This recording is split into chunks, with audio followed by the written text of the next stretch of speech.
Hi there, and welcome back to another episode of Discussions of Exploration with your host, Sabrina Ben Salmi. Today I'm joined with a very special guest called Jacqueline Francis.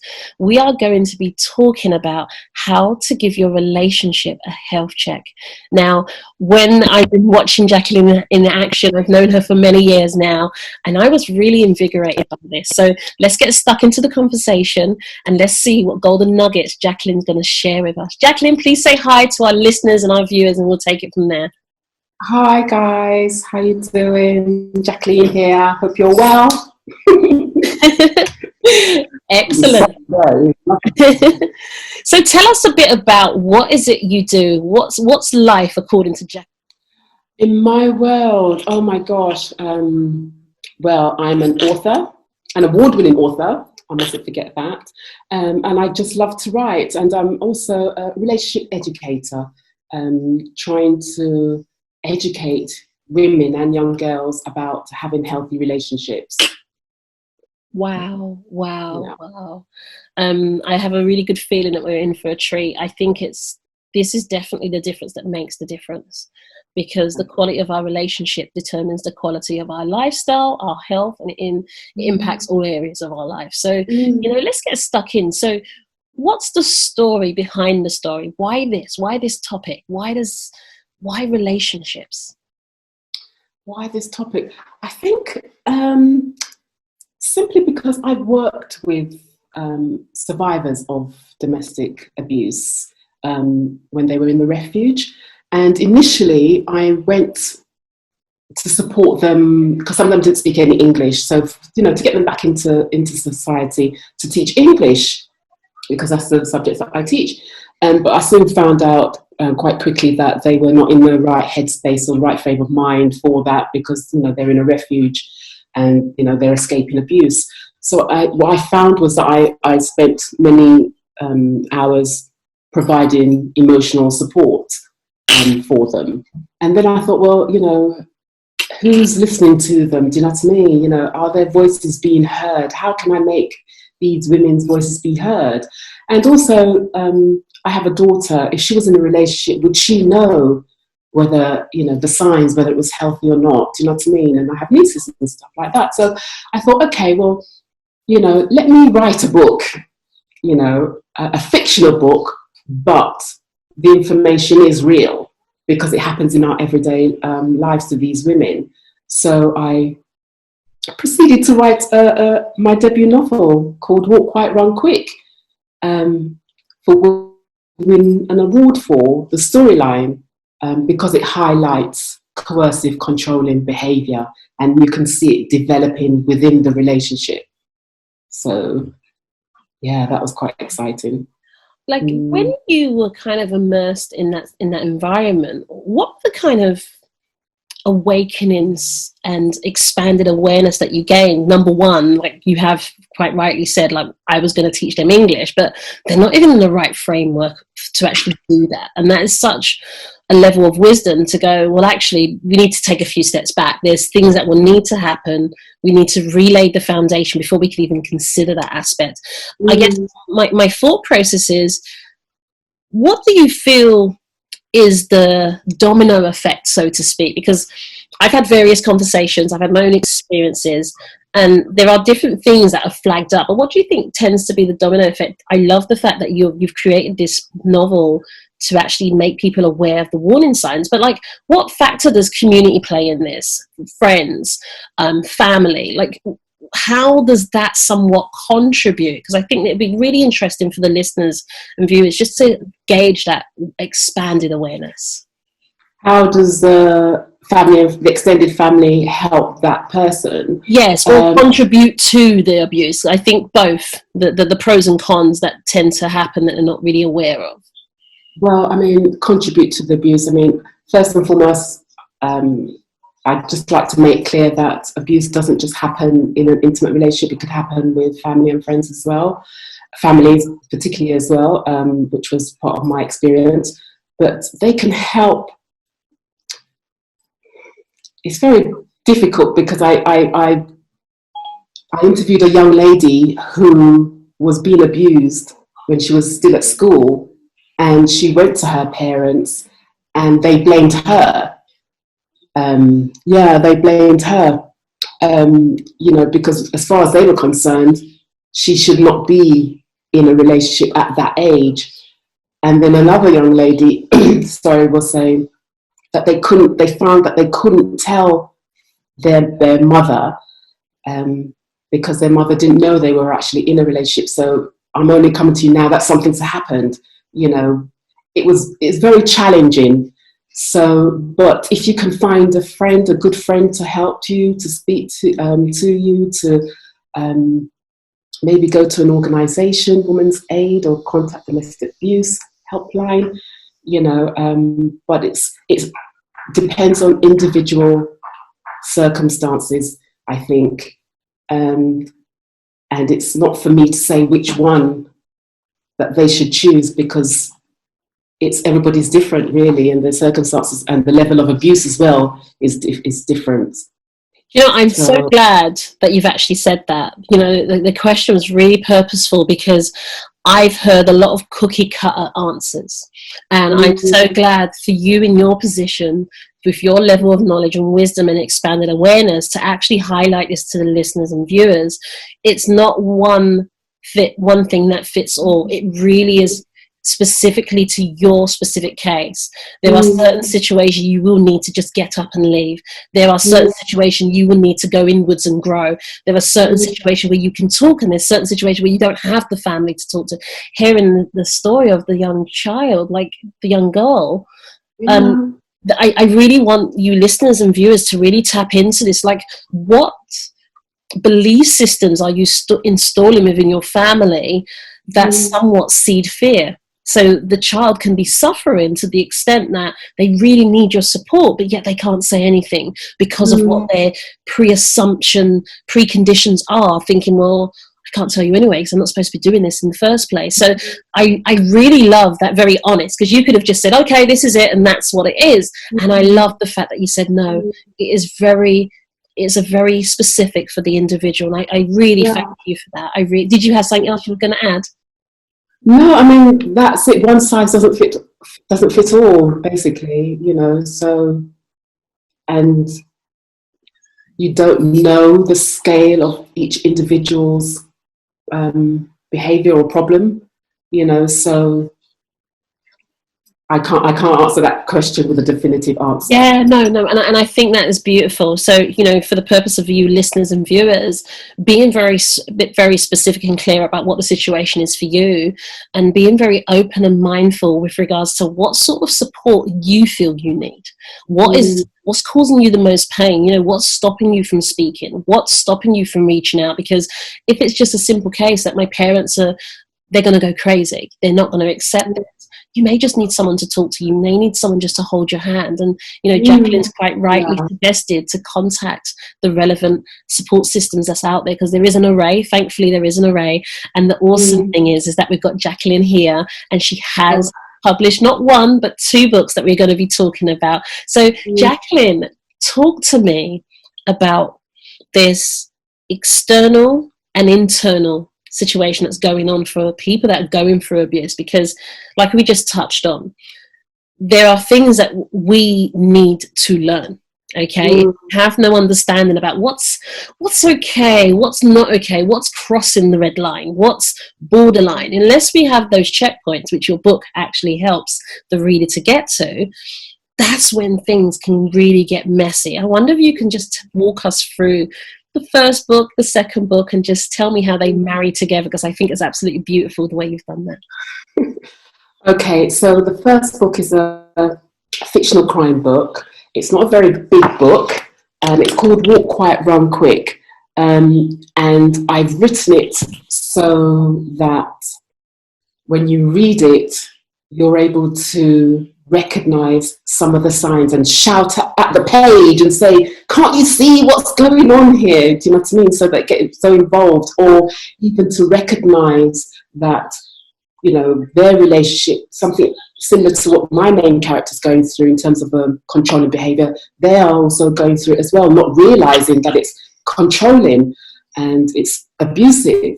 So that's the first book, Walk Quiet, Run Quick. And whether she actually you know, because she has friends telling her there's something not quite right here, but because she's so in love with this guy and he's, you know, all that she's ever wanted, and she's now become codependent on him, she doesn't believe that he's not got her best interests at heart, because, you know, as they always say, he says he loves me, he wants to do everything for me, you know, he does this, he does that.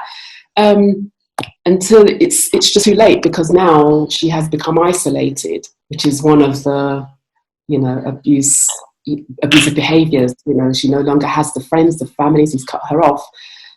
But one day she realises, you know, is this going to be my life? Am I going to be in this gilded cage forever? You know, what do I do? I've got to do something, you know. So she, you know, she makes a plan. And I think it's important to make a plan if you can, and try to get maybe a neighbour or try to contact a friend to get involved in your escape, so to speak. But it ends at the book ends at a certain point where I could write another book to it, you know. But then I went on to write the relationship jigsaw, 8 key pieces for a healthy, happy relationship, and that more or less answers some of the questions that the main character, Val, in Walk Quiet, Run Quick, was asking. How is it that I didn't know the warning signs? What are the warning signs? You know, what are the, you know, the red flags? How could I not have seen it? You know, the characteristics of this perpetrator. You know, he was nice and he was charming at first, you know, but then she starts to remember, but yeah, he did do that, but she swept it under the carpet. You know, she said she normalized some of the problems, or she minimized some of the chain of events that was happening to her. So she just sort of like went with the flow. But the relationship jigsaw highlights the traits of a perpetrator. It also highlights what coercive controlling behavior is. But it also highlights, if you are going to leave, how do you go about making those plans to leave? And the other stakeholders who have a responsibility to help people or women or girls or whoever in situations such as this. And it also, after you've left, I've also written how do you build yourself back up? How do you get back? How do you try to get back to gaining your self-confidence, your self-worth, and to start exploring again? So that's how I've sort of like tried to marry the two books You know together. what I would love you to do? If you can hold both of the books up for the purpose of the ones that are actually viewing the video so they can see the cover, please. Okay, so that's the first one. Okay, Walk Quiet, Run Quick, which is a fictional crime. And then this is the second one, which is a non-fiction book. And as you can see by the picture, you know, putting the pieces of the puzzle together to empower and to educate. You know, so I've just chosen 8 key pieces that I think is important.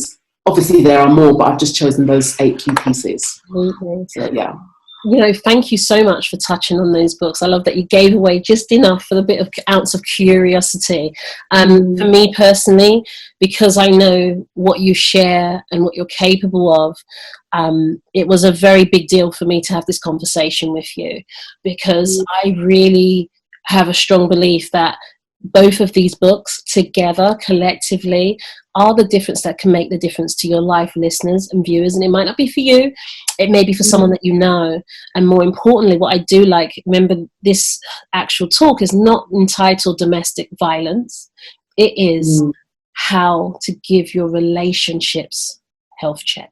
Okay, now, for the purpose of you listeners and viewers, we want you to really allow that to permeate and saturate your thought process, because this isn't about just the relationships you have in a romantic capacity.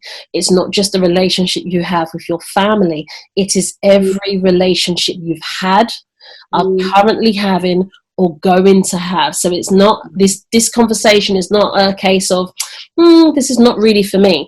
This is a worldwide issue which includes you the listener and you the viewer. Why? Because if we don't have conscious awareness, emotional intelligence, you see, the thing is, we don't know what we don't know. So there's no point beating ourselves up when things show up. But once you've been given the tools, which Jacqueline is currently sharing with you through her books, then you have to take the responsibility to say, you know what, I'm going to integrate essence of this, what resonates with me, because I can assure you there's going to be so much that you can take away. I wonder on that note, Jacqueline, if there's one little goodie that you can share with the listeners and viewers about what are some of the things that people go to, I didn't realize that, I'll give that some thought. Has anyone read it and sort of said, that really made me think twice because I've never thought about that before? I think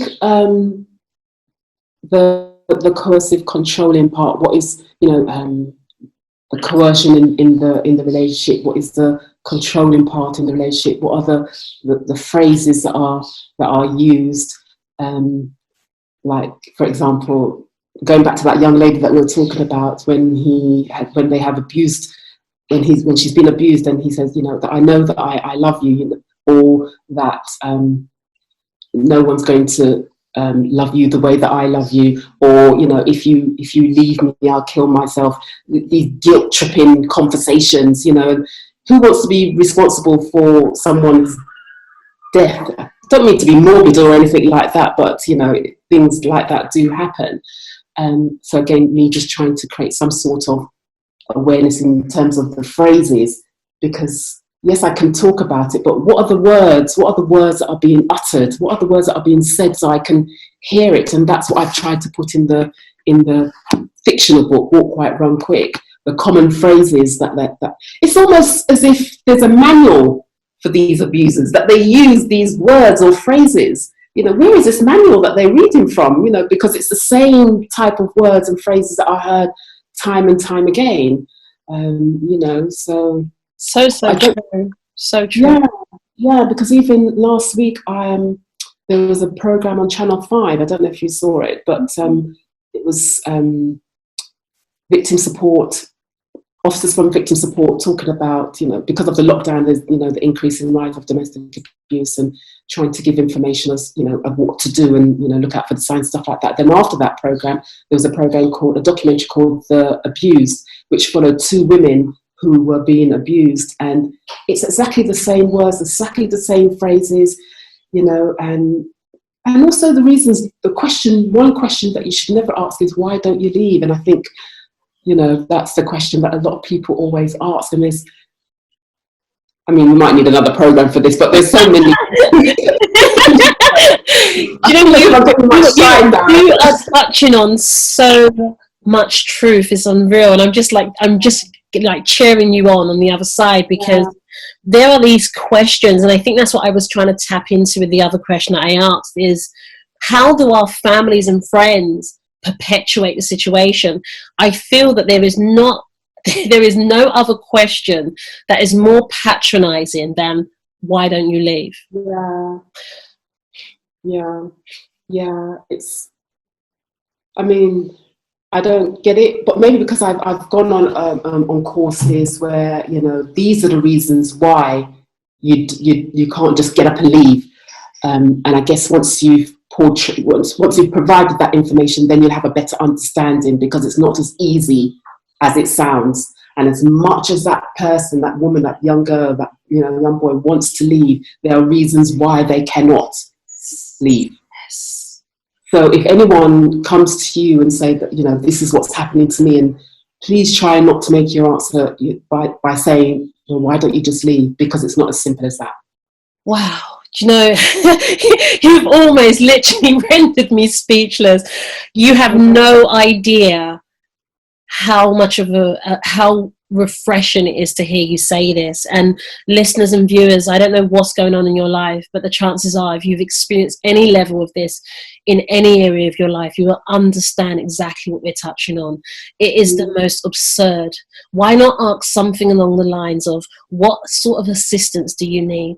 Because they pray, they ask, what is it you've been asking for? Is it something that I can help? Maybe not me, but maybe there's someone.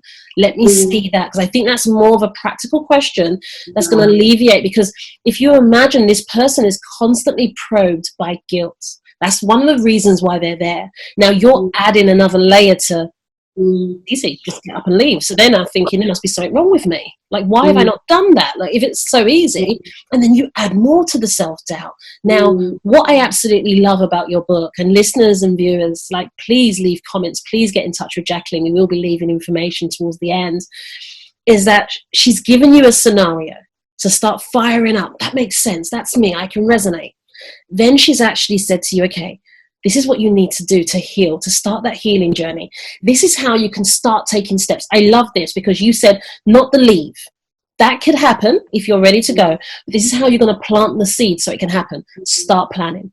And then she says, once you're on the other side, this is how we start rebirthing ourselves. And I'm telling you, that's why I'm so passionate about having the conversation with you. Because once and for all, I don't hear it all the time. I know when I was going through my situation, the nonsense I was asked is, why didn't you leave? Well, if it was easy as that, I would have done that. But it was the fear of, where do I go on my own? Who's going to hold my hand? How am I going to deal with this? But I'm not even speaking about it in the first instance. So just me speaking is my liberation. For me to start verbalizing what I'm going through was the biggest thing. Then someone says, why don't you leave? Shut down. You go back home. You just go, well, let me just deal with it. But Jacqueline, you've put such a clear and concise, and it really helps to delete some of those negative self-talk that will go on for, where am I going to go? What do I do? Your book says plan. So I could have just sat down and planned. Then it's like, okay, well, when this happens, who do you call? Where's the support mechanism? I could have done that, right? And then I could have went, oh, she says, okay, when you get there, it's not going to be easy, but this is when we start putting in the building blocks to start rebuilding you. Now, this is the reason I'm so in love with the work you're doing, because exactly what you're saying. Now is the time when the numbers are going through the roof. Now is the time, not only domestic violence, I have to keep echoing this. This is in relationships. I hear siblings, they have unhealthy relationships. I'm hearing friends, unhealthy relationships. I see dominance between a mother and a daughter. But if you don't know, and it's so normalized to you. You see, one of the things that I asked someone that was going through a situation, they were going through domestic abuse, and I said to them, who was your first abuser? I really want you to reflect on that, listeners and viewers, because the chances are it didn't start with that relationship. It became an amplification over time. But who was the first abuser? Was you at home and it was just normal to put each other down? Oh, what's that rubbish? You know, no different. So when you're in a relationship, until you read Jacqueline's book, it's perfectly normal, right? So take a note, listeners and viewers. Who was your first abuser? And sometimes our biggest enemy is ourselves. Maybe you've just been too hard on yourself. Jacqueline, over to you, but I'm so passionate and I really believe in your work and I absolutely love your work. I really do. And I think it's so needed in a broader sense. It really is. Thank you. Can I just point out something because I refrain from using domestic violence. I would use the word domestic abuse, because violence just encapsulates, just the beating, and it just forgets everything else. So if you say abuse, then we know we're talking about the bigger picture here. So I just want to make that point. I'm so glad you threw that in there. Like, listeners and viewers, that is such a poignant point to make. Very clear distinction, and thank you for flagging that out, because it is rightly so. People think that, okay, well, if you're getting beaten, that's it. So what about the words? What about the finances? What about the control? I totally agree with you. But like you're saying, these things take place in the work environment. It takes place in families. Okay, I've spoken to many people for many years that have had different variations of all these different things that start to show up. But this is the question: who is your first abuser? It really is. It really is. What are the unhealthy relationships that you've been having that now equate to you now being a romantic essence of it? Just an expression of what's going on. And Jacqueline, I really would love to just delve into your thought process around, what is your vision for your books? Where is this going? Who do you want to partner with? Who are you seeking out to join your message to help you liberate people from themselves and from their situations? I mean, we spoke earlier on. I mean, I'd love to join up with some sort of charity or someone like that. I think the bigger picture actually was some sort of documentary for for the book. And I know that it's not far-fetched. It is possible. You know, I likened it a bit like, I don't know if you saw that program, Murdered by My Boyfriend, and that was done quite a while ago, quite a number of years ago, and it was such a passionate story. But I'd like the book to concentrate more on the coercive and highlight the coercive side of things, because I know many of us know what the physical side, but the coercive side, because it's against the law, you know. And you just, I don't even know. I mean, I'd like it to go a long way and partner with as many people who have a passion to eradicate, reduce, whatever the word you want to use, domestic abuse, because, you know, no one deserves to be beaten or talked to or devalued that way. I mean, what makes someone think that they can do that? You know, and in the book, in the Relationship Jigsaw, I do actually have a piece written by a barrister who defends perpetrators. He wrote a little bit for me, and I said, well, what do they think when they're abusing these, you know, the women? And he said that sometimes they don't even realise that their actions are abusive. You know, so that's why I think it's important to educate what coercive and controlling behaviour is. And when you go into a new relationship, try to set boundaries, you know, instead of just going with the flow, you know. And I think that might start to put you in good stead, you know, because at least your partner knows what you tolerate and what you don't tolerate. Beautiful. I cannot agree with you enough. I know that in my early experiences in romantic relationships, I had no boundaries. Like, I'm just going to keep it real. Everything went, it was like, it's all gorgeous, we just go with the flow. And now I'm going, wow, if I knew now, like what I know now, if I knew it then, oh my God, questioning. Yeah. I hadn't, you know, oh wow, he looks nice, and you know, all this. You know, it's amazing, and I love that golden nugget that you're sharing. Is like, what are your boundaries?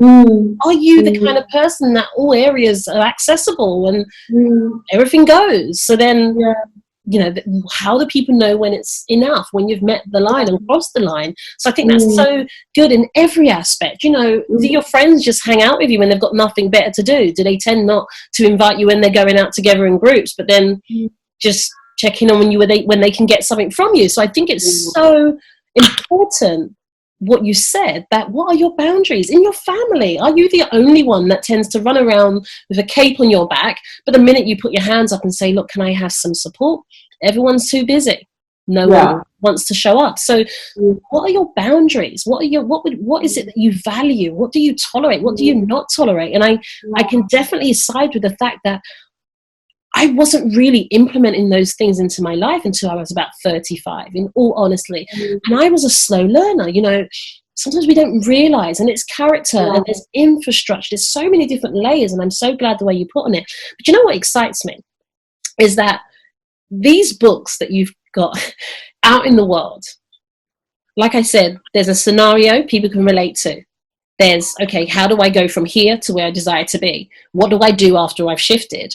But you've just added another layer that I think is super phenomenal, is that this forgiveness aspect needs to bring into the essence that this person is suffering too. Not from the mindset of, I feel sorry for them, I'm going to have guilt for them, but there is a 360-degree healing process that needs to take place, because they have to go on their own journey. And I love that, because one of my visions that I've always wanted to do, and I will do in the future, is that I want to work with couples that have gone through that and realized that when they separated, that healing took place.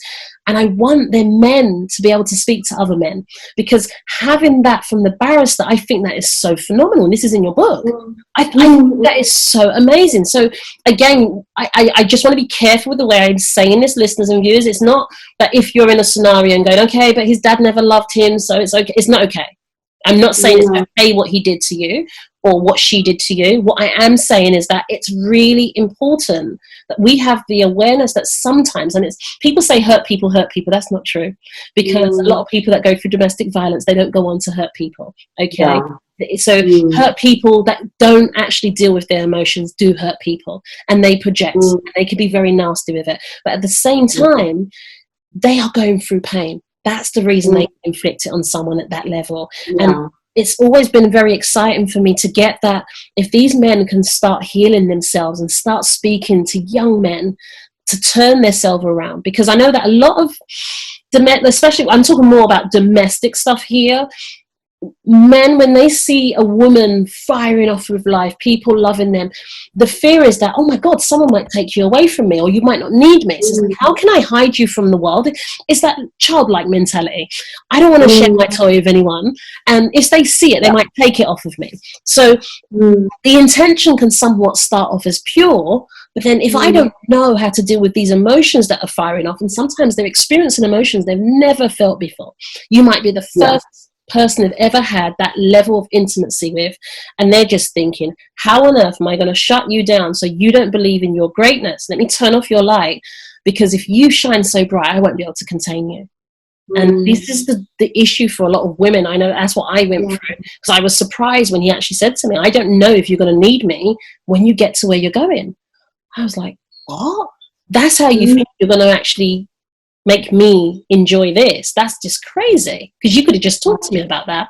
We can have a discussion. So I love that your message is that it's not a cookie cutter situation. Not everyone's situation is the same, but let's get you to read the books, see where you're at, put some plans in place so you know what you need, not what everyone needs, what you need, and start taking steps towards it. And again, you know, Jacqueline's here to support you through that process. You actually has products and services that she can utilize to help you along the way. So Jacqueline, how can our listeners and viewers connect with you and contact you to kickstart their journey with you?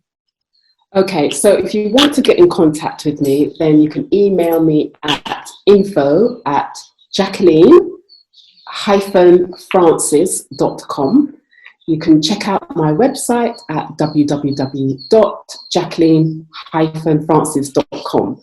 And I'm also on Instagram at Jacqueline Francis 17, Twitter, Jackie Francis. Yeah, on Twitter. Yeah, that's it. I think that's it. Yeah. Beautiful, beautiful, beautiful. Listeners and viewers, I really hope that you've enjoyed this as much as I have. Jacqueline, thank you for agreeing to meet me in this space. I am in awe. I can't thank you enough for the work that you're doing, because I know it's going to save lives, and it already is. But I'm a big fan. Just know that much. And thank you so much. I appreciate that. Thank you very much for having me. I appreciate it. You're welcome.